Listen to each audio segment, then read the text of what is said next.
ഇത് ഒരു ഗ്ലാസ് കുടിച്ചു കഴിഞ്ഞാൽ തന്നെ നിങ്ങളുടെ ഉദാഹരണ സംബന്ധമായിട്ടുള്ള പ്രശ്നം പൂർണ്ണമായിട്ട് നമുക്ക് മാറ്റാനായിട്ട് കഴിയും. എന്തൊക്കെ കാരണങ്ങൾ കൊണ്ടാണ് ഉദാഹരണ പ്രശ്നം ഉണ്ടാകുന്നതെന്നും എന്തൊക്കെ മിസ്റ്റേക്സ് ആണ് ചെയ്യുന്നതെന്നുള്ളതുമാണ് നമ്മുടെ ഇന്നത്തെ വീഡിയോയിലൂടെ നോക്കാൻ പോകുന്നത്. നമുക്കിതിൻ്റെ റെമഡീസും അതേപോലെ വീട്ടിൽ ചെയ്യാൻ പറ്റുന്ന കാര്യങ്ങളും ഒക്കെ നമുക്ക് നോക്കാം. എന്തൊക്കെ ഭക്ഷണങ്ങൾ കഴിക്കണം എന്നുള്ളത് നമുക്ക് നോക്കാം. എൻ്റെ പേര് doctor Sandra Ajith, medical officer QNB health care.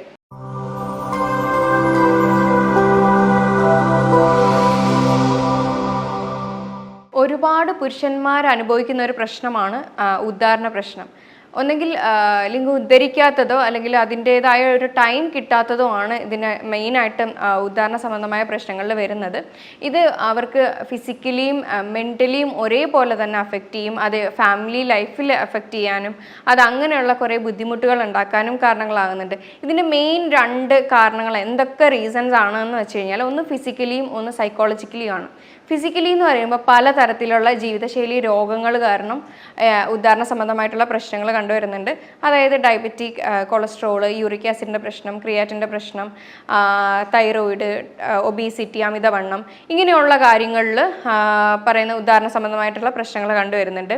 അതേപോലെ നെർവ്സിന് എന്തെങ്കിലും തരത്തിൽ ഡാമേജ് ആവുക, അതായത് അതിന് കൃത്യമായിട്ടുള്ള ഒരു ബ്ലഡ് സപ്ലൈ കിട്ടുന്നില്ല, കൃത്യമായിട്ട് അതിന് ന്യൂട്രിയൻസ് കിട്ടുന്നില്ല, ഇനി അതല്ലെങ്കിൽ നട്ടലിന് എന്തെങ്കിലും തരത്തിൽ ക്ഷതമേൽക്കുക, ഇങ്ങനെയുള്ള കാര്യങ്ങളിൽ ഈ നെർവ് കംപ്രസ് ആവുകയും കറക്റ്റായിട്ട് ബ്ലഡ് സർക്കുലേഷൻ നടക്കാതെ പോകുമ്പോഴാണ് പ്രധാനമായിട്ടുള്ള ഒരു ഫിസിക്കൽ റീസൺസ്. അപ്പോൾ ഉള്ളിൽ എന്താണ് ഇനി പ്രശ്നം എന്ന് വെച്ച് കഴിഞ്ഞാൽ നമ്മുടെ രക്തക്കുഴലിനുള്ളിൽ നൈട്രിക് ഓക്സൈഡ് എന്ന് പറയുന്ന ഒരു കോമ്പൗണ്ട് ഉണ്ട്.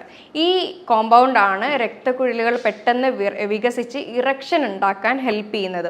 അപ്പോൾ ഇതിൻ്റെ അളവ് അവിടെ കുറവാണെങ്കിൽ ഈ പറയുന്ന കാര്യങ്ങളൊന്നും നടക്കില്ല. അപ്പോൾ നൈട്രിക് ഓക്സൈഡ് എവിടെ നിന്നാണ് പ്രൊഡ്യൂസ് ചെയ്യുന്നതെന്ന് വെച്ച് കഴിഞ്ഞാൽ രക്തക്കുഴലിൻ്റെ ഉള്ളിൽ ഒരു എൻഡോത്തീലിയം ലെയർ ഉണ്ട്. അപ്പോൾ അതിനെന്തെങ്കിലും തരത്തിലൊരു പാളിച്ച അല്ലെങ്കിൽ ആ ഒരു എന്തെങ്കിലും തരത്തിൽ എൻഡോത്തീലിയൽ ഡിസ്ഫങ്ഷൻ എന്ന് പറയും. അതിൻ്റെ ആ ഫങ്ഷൻ പ്രോപ്പറായിട്ട് നടന്നിട്ടില്ലെങ്കിൽ നൈട്രിക് ഓക്സൈഡ് കൃത്യമായിട്ട് അളവിൽ വരുത്തുമില്ല. അപ്പോൾ ഇറക്ഷൻ്റെ പ്രശ്നങ്ങൾ ഉണ്ടാവുകയും ചെയ്യുന്നുണ്ട്. അപ്പോൾ ഈ നൈട്രിക് ഓക്സൈഡിൻ്റെ പ്രൊഡക്ഷൻ കൂട്ടാൻ വേണ്ടിയിട്ട് ഹെൽപ്പ് ചെയ്യുന്നതെന്ന് വെച്ച് കഴിഞ്ഞാൽ മെയിൻ ഒരു കോമ്പൗണ്ട് എന്ന് പറഞ്ഞു കഴിഞ്ഞാൽ സിങ്ക് തന്നെയാണ്. സിങ്കിൻ്റെ നമ്മൾ സപ്ലൈ ചെയ്യുകയാണെങ്കിൽ ഈ പറയുന്ന രക്തക്കുഴലുകളിൽ ഡാമേജുകൾ മാറ്റി അത് പഴയ രീതിയിലാക്കാനും അവിടുന്ന് നൈട്രിക് ഓക്സൈഡ് ഉൽപ്പാദിപ്പിക്കാൻ നമ്മുടെ ബ്ലഡ് വെസൽസിന് ഹെൽപ്പ് ആകുന്നുണ്ട്. മൊത്തത്തിൽ പറഞ്ഞു വരികയാണെങ്കിൽ നമ്മുടെ ആർട്ടറി ഹെൽത്ത് ഉണ്ടെങ്കിൽ, അതായത് എൻഡോത്തീലിയം പ്രോപ്പർ ആണെങ്കിൽ മാത്രമേ നൈട്രിക് ഓക്സൈഡ് അവിടെ പ്രൊഡ്യൂസ് ആകുകയുള്ളൂ. അതേപോലെ ഡയബറ്റിക് പേഷ്യൻസിന് ഈ പറയുന്നത് കുറവാണ്. അതായത് ഡയബറ്റിക് പേഷ്യൻസിന് പെട്ടെന്ന് എൻഡോത്തീലിയൽ ഡിസ്ഫങ്ഷൻ സംഭവിക്കുകയും അവർക്ക് നൈട്രിക് ഓക്സൈഡിൻ്റെ പ്രൊഡക്ഷൻ കുറയുകയും അവർക്ക് ഇറക്ഷൻ്റെ ബുദ്ധിമുട്ടുകൾ ഉണ്ടാകുന്നതും നമുക്ക് കാണാവുന്നതാണ്. അതേപോലെ സ്മോക്കിംഗ് ചെയ്യുന്ന ആളുകൾക്ക്, ആൽക്കഹോളിൻ്റെ അമിതമായിട്ടുള്ള ആളുകൾക്ക് ഒക്കെയും ഇറക്ഷൻ്റെ പ്രശ്നങ്ങൾ ഉണ്ടാകുന്നുണ്ട്. പിന്നെ ചില ഹോർമോണൽ ഇംബാലൻസസ് വരുമ്പോൾ, അതായത് LH, FSH, തൈറോയ്ഡ് ഹോർമോണിൻ്റെയൊക്കെ ഇംബാലൻസ് വന്നു കഴിഞ്ഞാലും ഇറക്ഷൻ്റെ പ്രശ്നം വരുന്നുണ്ട്. കാരണം LH എന്ന് പറയുന്നത് മെയിൽ ഹോർമോൺ ആയിട്ടുള്ള ടെസ്റ്റോസ്റ്റിറോൺ ബൂസ്റ്റ് ചെയ്യാൻ വേണ്ടിയിട്ട് ഹെൽപ്പ് ചെയ്യുന്നതാണ്. FSH എന്ന് പറയുന്നത് സെമൻ പ്രൊഡക്ഷന് ഹെൽപ്പ് ചെയ്യുന്നതാണ്. തൈറോയ്ഡ് ഗ്ലാൻഡും ഇതേപോലെ ഇറക്ഷൻ്റെ ഒരു ഇതിന് വേണ്ടിയിട്ട് ഹെൽപ്പ് ചെയ്യുന്നതാണ്. അപ്പോൾ ഇതൊക്കെയും ഡിസ്ഫങ്ഷൻ അല്ലെങ്കിൽ അതിൻ്റെയൊക്കെ ഫങ്ഷൻ പ്രോപ്പർ അല്ലാന്നുണ്ടെങ്കിൽ ഇറക്ഷൻ ബുദ്ധിമുട്ട് ഉണ്ടാക്കുന്നുണ്ട്. അതേപോലെ അമിതവണ്ണം ഉള്ള ആളുകൾക്ക് ഇറക്ഷൻ്റെ പ്രശ്നമുണ്ട്. Uric acid, creatine, cholesterol, BP, diabetic, ഇങ്ങനെയുള്ള ആളുകൾക്കൊക്കെ തന്നെയും ഈ പറയുന്ന ഇറക്ഷൻ്റെ പ്രശ്നം കാണുന്നുണ്ട്. ചില ആളുകളിൽ മെഡിസിൻ്റെ അമിതമായിട്ടുള്ള ഉപയോഗം മൂലം ഇറക്ഷൻ്റെ പ്രശ്നം വരുന്നുണ്ട്. ചില സൈക്കോട്ടിക് ഡ്രഗ് അല്ലെങ്കിൽ ഓറൽ പിൽസ് ഇങ്ങനെയൊക്കെ കഴിക്കുന്ന സമയത്തും കൃത്യമായിട്ടൊരു ബ്ലഡ് സപ്ലൈ പോകാതെ ഇറക്ഷൻ്റെ പ്രശ്നങ്ങൾ വരുന്നുണ്ട്. ഇനി നോക്കുന്നത് സൈക്കോളജിക്കൽ ഫാക്ടേഴ്സാണ്. സൈക്കോളജിക്കൽ ഫാക്ടറാണ് ഇപ്പോൾ ഒരു പരിധി വരെയും EDക്ക് വരുന്നത്. കാരണം അവർക്ക് ആ ഒരു കോൺഫിഡൻസോ കാര്യങ്ങളോ ഒക്കെ കുറവ് കാരണം ED സംഭവിക്കാറുണ്ട്. ആങ്സൈറ്റി, സ്ട്രെസ്സ്, അതേപോലെ എന്തെങ്കിലും തരത്തിലുള്ള ഡിപ്രഷൻ കാരണം, ഇനി അതല്ല ഒരു പെർഫോമൻസ് ആങ്സൈറ്റി, ഇങ്ങനെയുള്ള കുറേ കാര്യങ്ങൾ കാരണം ED വരുന്നുണ്ട്. അപ്പോൾ അത് ചിലപ്പോൾ ഒന്നെങ്കിൽ ആദ്യമായിട്ട് ഇൻ്റർകോഴ്സിൽ ഏർപ്പെടുന്നവരോ അല്ലെങ്കിൽ ഒരുപാട് ടൈം അതായത് ലോങ് ടേം കഴിഞ്ഞതിന് ശേഷം ഇൻ്റർകോഴ്സിൽ ഏർപ്പെടുമ്പോൾ അവർക്കൊരു പേടി ഉണ്ടാവാറുണ്ട്. അപ്പോൾ ഇതൊക്കെ തന്നെയും EDക്ക് കാരണങ്ങളാവുന്നുണ്ട്. ഇനി ഇതിൻ്റെ പരിഹാര മാർഗ്ഗങ്ങൾ എന്തൊക്കെയാണെന്ന് വെച്ച് കഴിഞ്ഞാൽ നമ്മൾ പറഞ്ഞായിരുന്നു, ലൈഫ് സ്റ്റൈൽ ഡിസീസ് കാരണം വരികയാണെങ്കിൽ അത് എന്താണെന്നുള്ളത് ആദ്യം കണ്ടുപിടിച്ചിട്ട് അതിനെ ട്രീറ്റ് ചെയ്യുക. അതായത് ഡയബറ്റിക് ആണെങ്കിൽ കൺട്രോളിൽ കൊണ്ടുവരിക, അതേപോലെ അമിതവണ്ണം ആണെങ്കിൽ തടി കുറയ്ക്കാനായിട്ടുള്ള കാര്യങ്ങൾ ചെയ്യുക, മറ്റുള്ള ഡിസീസൊക്കെ ആണെങ്കിൽ അത് കണ്ടുപിടിച്ച് അതിനെ ട്രീറ്റ് ചെയ്യുക എന്നുള്ളതാണ് ഫസ്റ്റ് നമ്മൾ ചെയ്യേണ്ടത്. അത് കഴിഞ്ഞിട്ടല്ല സ്ട്രെസ്, ആങ്സൈറ്റി, ടെൻഷൻ കാരണമൊക്കെയാണ്, അല്ലെങ്കിൽ പെർഫോമൻസ് ആങ്സൈറ്റി കാരണമാണെന്നുണ്ടെങ്കിൽ, അത് കുറച്ചുകൂടെ സിവിയർ ആയിട്ടുള്ള കണ്ടീഷനൊക്കെ ആണെന്നുണ്ടെങ്കിൽ ഉറപ്പായിട്ടും രണ്ടുപേർക്കും കൗൺസിലിങ്ങും കാര്യങ്ങളൊക്കെ എടുക്കാവുന്നതാണ് ഈ പറയുന്ന കണ്ടീഷന്. ഇപ്പോൾ പുരുഷന്മാർക്ക് മാത്രമല്ല, കൂടെ സ്ത്രീകളെ ഇരുത്തിയും കൗൺസിലിംഗ് ഇപ്പോൾ ചെയ്യാറുണ്ട്. അപ്പോൾ അങ്ങനെയായാലും കൗൺസിലിംഗ് ആയാലും എടുക്കാവുന്നതാണ്.